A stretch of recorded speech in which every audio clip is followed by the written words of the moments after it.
The air crackled with unspoken tension, thick enough to choke on.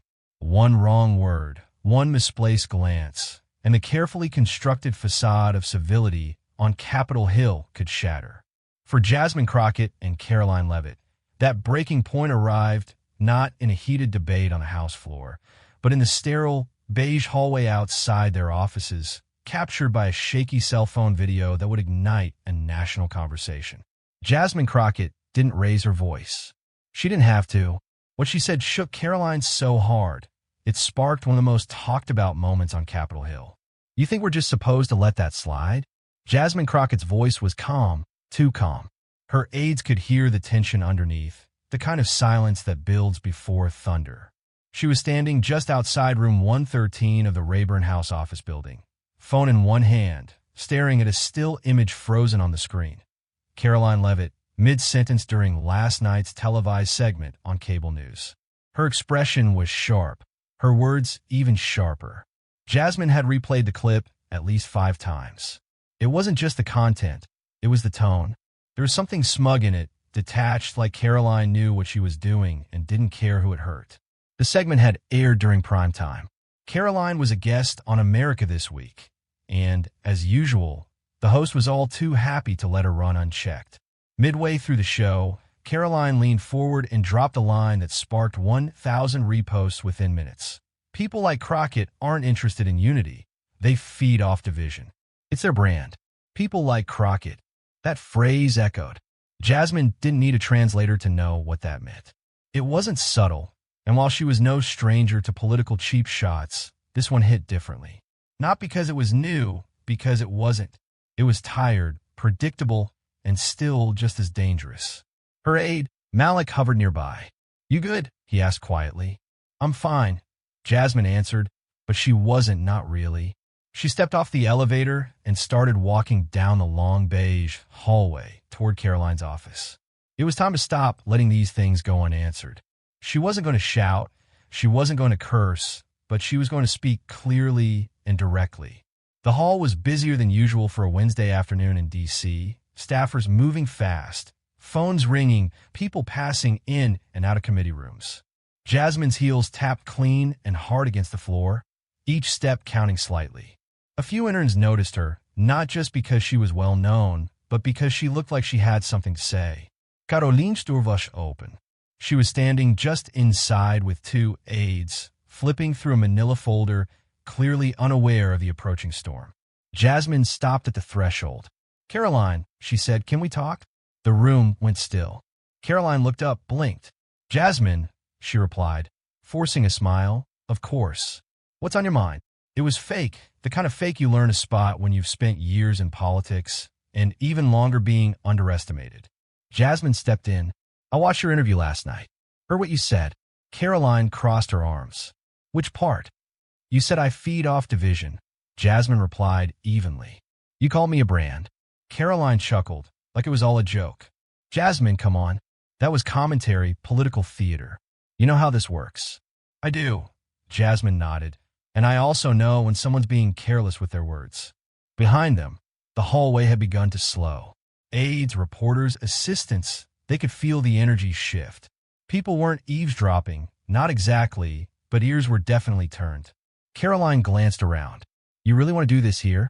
"I didn't pick the time or the place," Jasmine replied. "You did, when you went on TV and said what you said." Karoline's smile thinned. "I was speaking to your public persona. That's fair game." "No, you were feeding a narrative, one that gets people hurt," Jasmine shot back. Her voice hadn't risen, but it had gained weight, the kind that makes people pause, whether they agree or not. For a second, Karoline said nothing. Her eyes looked down. Jasmine didn't flinch. But Karoline wasn't the type to walk away quietly, and Jasmine knew this wasn't going to stay civil much longer. The silence hung for a second, too long. One of Karoline's aides coughed softly, shifting his weight from foot to foot. Another subtly reached for her phone. Not to record, not yet, but just in case. That's how things were on the Hill. A conversation could shift to confrontation in the time it takes to blink. Karoline finally exhaled. "Look, Jasmine, if you're offended by commentary, maybe this isn't the job for you." Jasmine raised an eyebrow. You think this is about being offended? I've been called worse before my morning coffee. But what you said wasn't critique. It was calculated. Karoline scoffed. Oh, please. Jasmine stepped forward, just enough to make her presence known. You went on national television and painted me as someone who thrives on chaos, as if I'm not out here trying to fight for people who don't get handed microphones or money or easy access to the system. Karoline shrugged. And I'm not? Give me a break. That was the crack in the dam. You want to know what's exhausting? Jasmine asked, her voice low but tightening. It's not the debates or the committees or even the attacks from the other side. It's the side eyes and whispers from people who pretend to be on your team but throw you under the bus when the lights are on. Karoline's smile vanished completely. You seriously think I'm on your team? I think we were the same title. That should mean something by now. More people had noticed. The hallway was visibly slower. A Capitol Police officer at the end of the corridor narrowed his eyes, watching quietly. No one was intervening, not yet, but the air felt charged. Karoline stepped out of her office and pulled the door shut behind her, forcing Jasmine and the others into the hallway. She lowered her voice just a bit. You're making a scene? No, Jasmine said. You made the scene. I'm just refusing to let it slide. Karoline clenched her jaw. I don't owe you anything. You owe the public the truth, Jasmine said. And the truth is, your little soundbite was a lie dressed up like an opinion. Karoline folded her arms again. I spoke my truth. Sorry if that rattled your image. My truth, Jasmine repeated, shaking her head slightly. This isn't therapy. We're lawmakers. Words matter here, especially yours. A few reporters had made their way into the hallway by now, pretending to check their phones, ears open. One was already texting. Another held a coffee but hadn't taken a sip in minutes. You could feel it. Something bigger was coming. Jasmine's voice rose just enough to carry. You play the victim while feeding the fire, then act surprised when someone calls you out. You don't get to stir the pot and act shocked when it boils over. Karoline's tone sharpened. And you don't get to bully your way through every conversation just because you talk louder. I'm not being loud, Jasmine replied. I'm being clear. Karoline leaned in. You don't scare me. Jasmine stared at her, cool as steel. Good. Then we can speak honestly. The standoff had turned into a full-blown scene. No matter how much both sides tried to keep it under wraps, someone from Karoline's staff gestured for her to step back inside the office. She waved them off. I'll tell you what's really going on, Karoline said, voice suddenly loud. You don't like that I challenge your narrative. You want to be the only voice in the room. Jasmine's expression didn't change. No, I just want the truth to be louder than the performance. But Karoline wasn't ready to let her have the last word. And that's when her control finally slipped. Karoline's voice cracked just slightly when she fired back. You think you're the only one who cares about people? You think you're the only one with convictions? You walk around like you've cornered the market on struggle. The temperature in the hallway rose 10 degrees in an instant. Jasmine didn't blink. This isn't about me. This is about what you said, and the fact that you don't even realize how deep it cuts tells me everything. Karoline took a step closer, too close. I'm tired of being talked down to by people who twist everything into a personal attack. Maybe if you spent less time playing the victim and more time doing your job. That was it. A wave of audible gasps spread through the hallway. One of the younger interns stepped back instinctively. Phones that were once hidden were now in full view, recording. You're calling me a victim? Jasmine said, finally raising her voice. Because I stood here and asked for accountability? That's your defense. Karoline was breathing fast now, red creeping up her neck.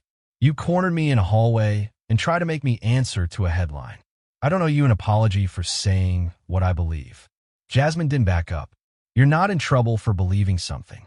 You're in trouble for spreading garbage under the banner of belief and pretending it's brave. At that moment, one of Karoline's aides stepped forward and tried to speak. Maybe we should. Karoline cut her off with a wave of the hand. No, let her talk. Let her play prosecutor in the hallway. She thinks it makes her powerful. You really don't see it, Jasmine said, shaking her head. You've spent so much time chasing attention. You forgot how to own your words when someone calls you out. Karoline's tone snapped. Don't act like you're above it. You're just better at turning outrage into headlines. I don't need headlines, Jasmine said. I need people to know when someone's lying to them, when someone's playing both sides, talking about unity while planting seeds of doubt every time a mic is in front of them. Karoline's laugh was sharp, almost bitter. You're obsessed with being the voice of reason. You don't even realize you're just as divisive as the people you claim to hate. Jasmine looked her straight in the eye. I never claimed to be perfect, but I know the difference between fighting for people and using them as props. The hallway had gone dead silent. Then Karoline shouted, "Enough!" Her voice echoed off the walls, silencing even the distant footsteps at the far end of the corridor. One of the Capitol Police officers began walking their way slowly, not urgently, just watching. You don't get to lecture me in front of cameras and pretend this is about principle, Karoline snapped. This is about your ego. Jasmine didn't flinch. You're losing it, Karoline, and not because of me. Because you thought you could say whatever you wanted and nobody would push back. You're not pushing back, Karoline snarled. You're trying to embarrass me. I don't have to, Jasmine replied. You're doing that on your own. Karoline's face twisted for a brief moment. Frustration, rage, maybe even a flicker of something else. Then, without another word, she turned on her heel and stormed back into her office, slamming the door behind her hard enough to rattle the frame. The hallway exploded in whispers. Phones buzzed, reporters scattered, already drafting tweets and firing off texts to editors. Jasmine stood there for a moment, steady, then finally exhaled. Malik stepped up beside her, eyes wide. You okay? He asked. Jasmine nodded. I said what I had to. But even she didn't know that someone had caught the whole thing on video, and it wouldn't stay quiet for long. It started with a shaky clip posted to X by an intern no one had heard of before that afternoon.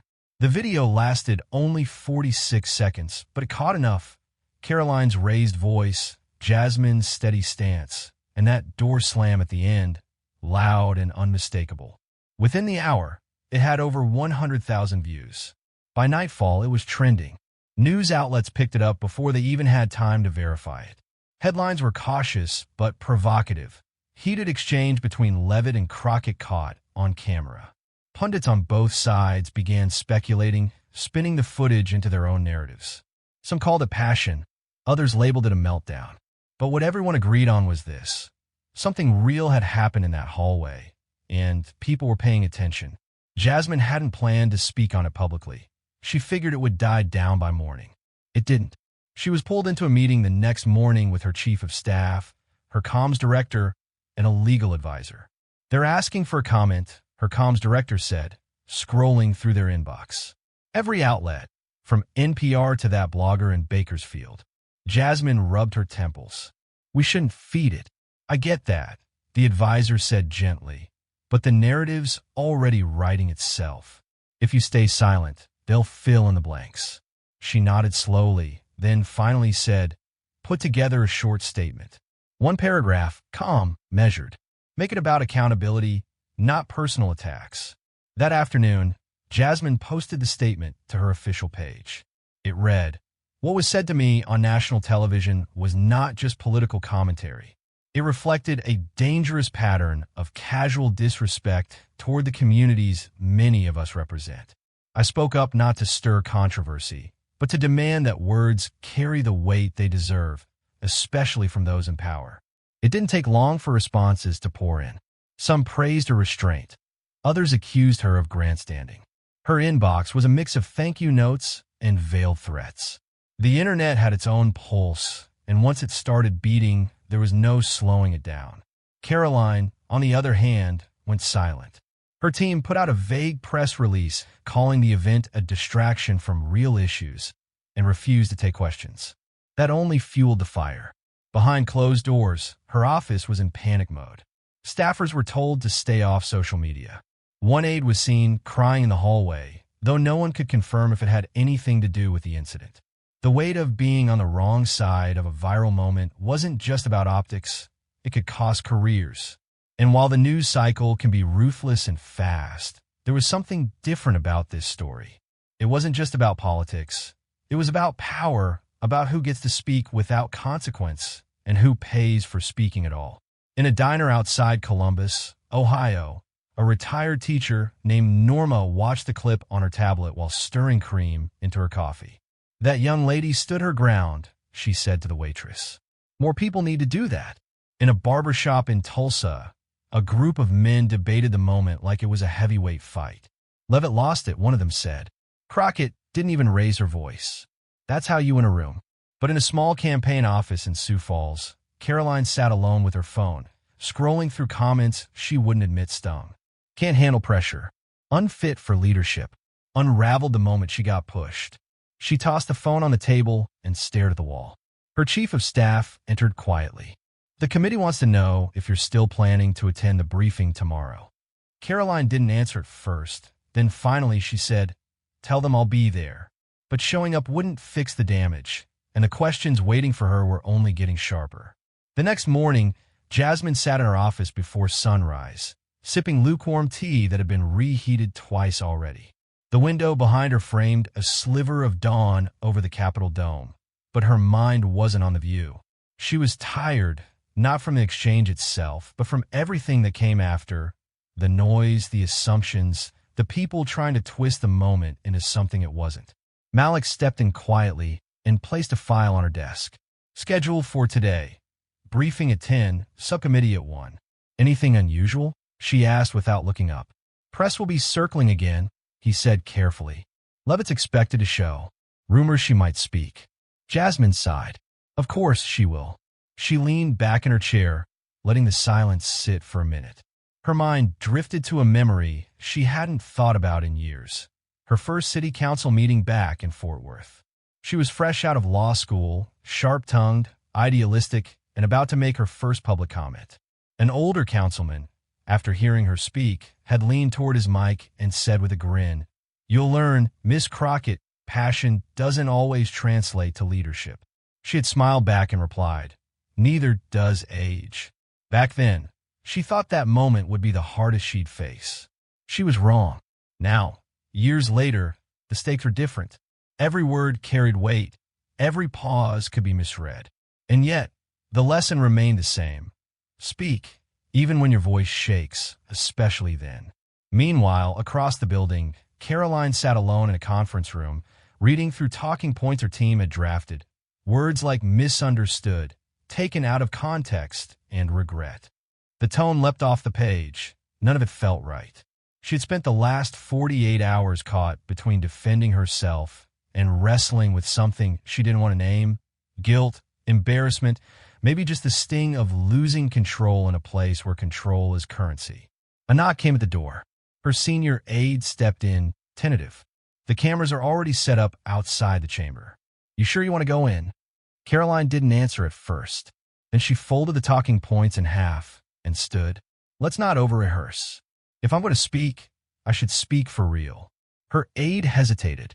"Are you planning to address the hallway incident?" Karoline nodded once. "I owe the truth, at least part of it." It wasn't a full turnaround, but it was a crack in the armor, enough to change the tone, maybe even the trajectory. Back in the chamber, Jasmine took her seat and glanced across the aisle. Reporters perched like hawks above in the gallery. Whispers filled the room. Karoline entered 5 minutes late, alone. She walked straight to her desk, ignoring the stares, and stood. "Madam Chair," she said, her voice steady but subdued. "Before we begin, I'd like to say something for the record." A pause. Jasmine turned her head slightly, curious. Karoline cleared her throat. "In recent days, my words during a media appearance caused offense and triggered a confrontation that became public. I've reflected on that, and while I still believe in speaking honestly, I also believe in listening to those who felt targeted, especially Representative Crockett. I hear you, and I understand that the way something lands can be more damaging than how it was intended." There were murmurs, some respectful, others skeptical. Karoline sat down. Jasmine studied her for a long moment, unreadable. Later in the hallway, Malik asked, "You believe her?"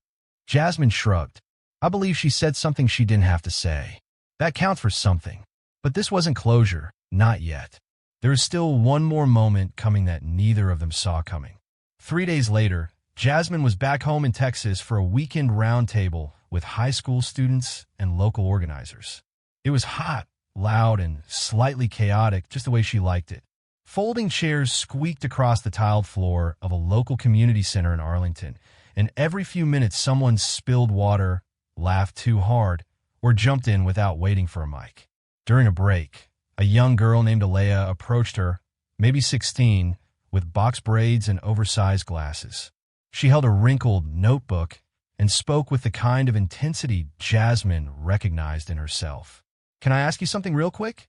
the girl said, barely above a whisper. "Of course. When I saw that video, the hallway thing, I don't know, it kind of scared me.